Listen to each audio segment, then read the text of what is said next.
Hello, and thank you for joining us for this Webisode episode on bullying. And what we're going to talk about specifically in this one is how can parents help their child heal from bullying. And this Webisode is part of a series that is being sponsored by Mission Healthy Living. And joining me today is Audrey Leffler, and Audrey is a full-time outpatient therapist, and she's also the coordinator of the Children's SAFE program on domestic violence, and she's with the Creative Health Services. Audrey, thank you for being with us today. Thank you. This is such an important topic. Our series has kind of carried us through the evolution, through what can parents do, what are some signs, and now we're kind of almost at the end. Children have gone through it, they've identified it. How can they heal from this? Most children are very resilient, so you think they're going to bounce back, but there's got to be some kind of lasting effects having an experience like this. So what are some of these lasting effects that parents can expect their children to really have?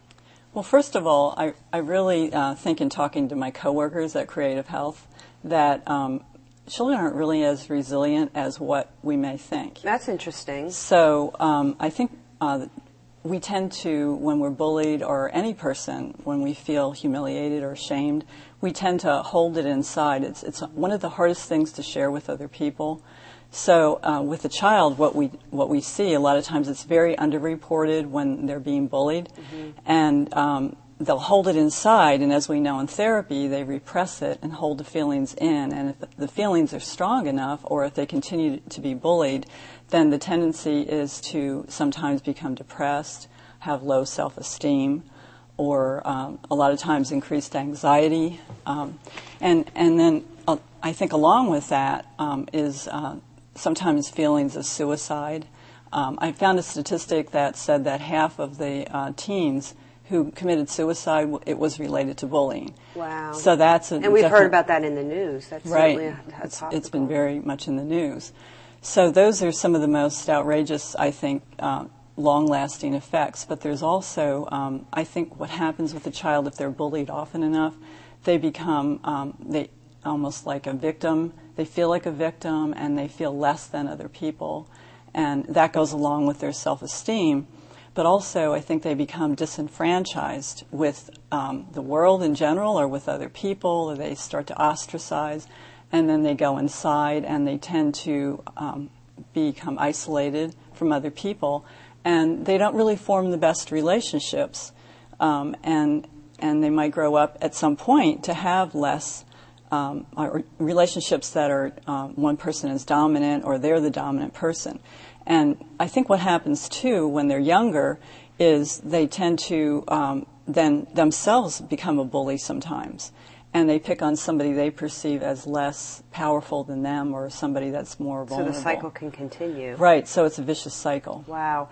Those are some serious things, Right. which really brings to mind how important this topic is and how important it is to actually address it. So Right. how can a parent, I'm sure therapy definitely would be recommended if it's incredibly serious, but is there a place that a parent can start to help their child heal from this? What's the best way a parent what should they do for their child after the experience is over so none of this comes to fruition?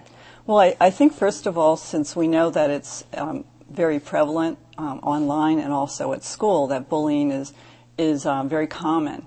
And so I think what parents can do to be proactive is to start to talk to their child about it, and to define it, and to actually say this is what bullying is about, so the child is sort of on some level prepared for this to happen, whether it happens or doesn't. But I think beyond anything, it's really important to be a good listener for your child.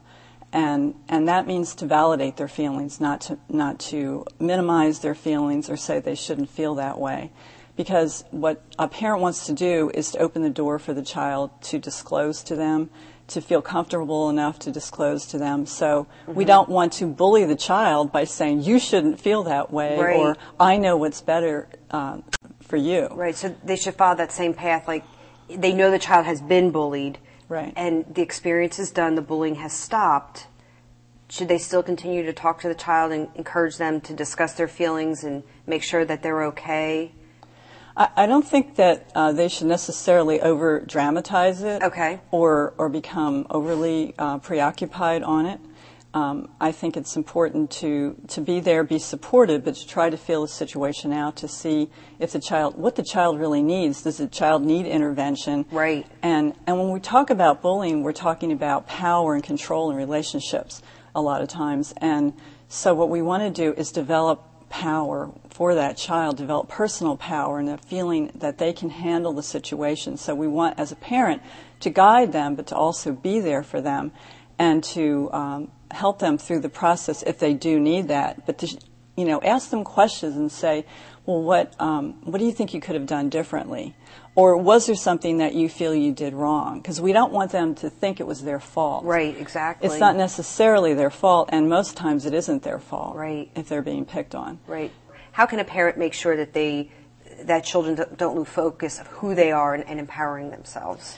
I think that if they're being bullied, they don't necessarily have low self-esteem. Right. But if they do, as a result of it, I think it's important to talk to them about what a healthy relationship is. Mm-hmm. And hopefully the parents know what a healthy relationship is and what makes a good friend.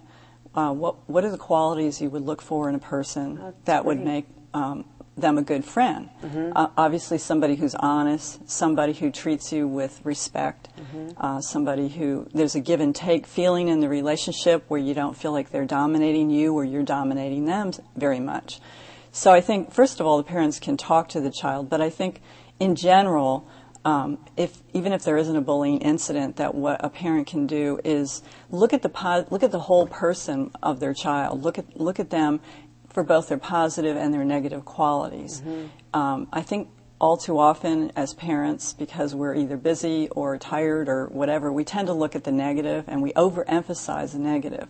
And I think a lot of times what we need to do is look at the child and let them know that we see the positive. Mm-hmm. That's so important to their self-esteem, especially since you're their parents and you're the ones that are around them 24/7. And they're going to listen to what you say. They're going to absorb all of that. They take it to heart.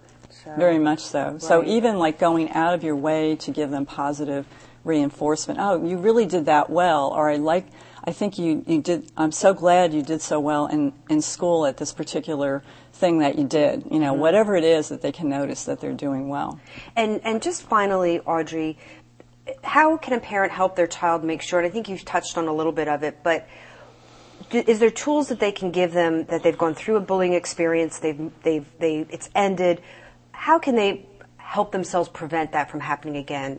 I think you've touched on a lot of it, but is there anything else that you would want to say that would help the child possibly not have that happen to them again? Well, a thing they can do that I think is really simple is, there's a couple of things, but to try to role play with them. Okay. We do this a lot in therapy.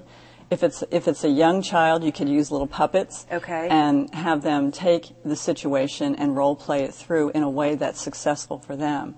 Okay. And if they're older, you could just do an empty chair. It sounds silly sometimes that having them talk to an empty chair as though they're talking to that person, and teach them to be assertive and brave, but not aggressive, so that they don't do the same vicious cycle that the bullier is doing. The other thing, I think, is to teach them to walk away, that it's okay to walk away mm-hmm. from a bully, and that you're actually strong. You're the strong one. Right. And you retain your power when you walk away and when you try to avoid these kind of individuals, because somebody's picking on you and bullying you, you're not going to be able to reason with them. Right. So when you enter into it with them, a lot of times what will happen is you're going to look worse. Exactly. And you're going to feel humiliated. Well, Audrey, thank you so much. This is wonderful advice. To view other episodes on bullying, please go to www.missionhealthyliving.org.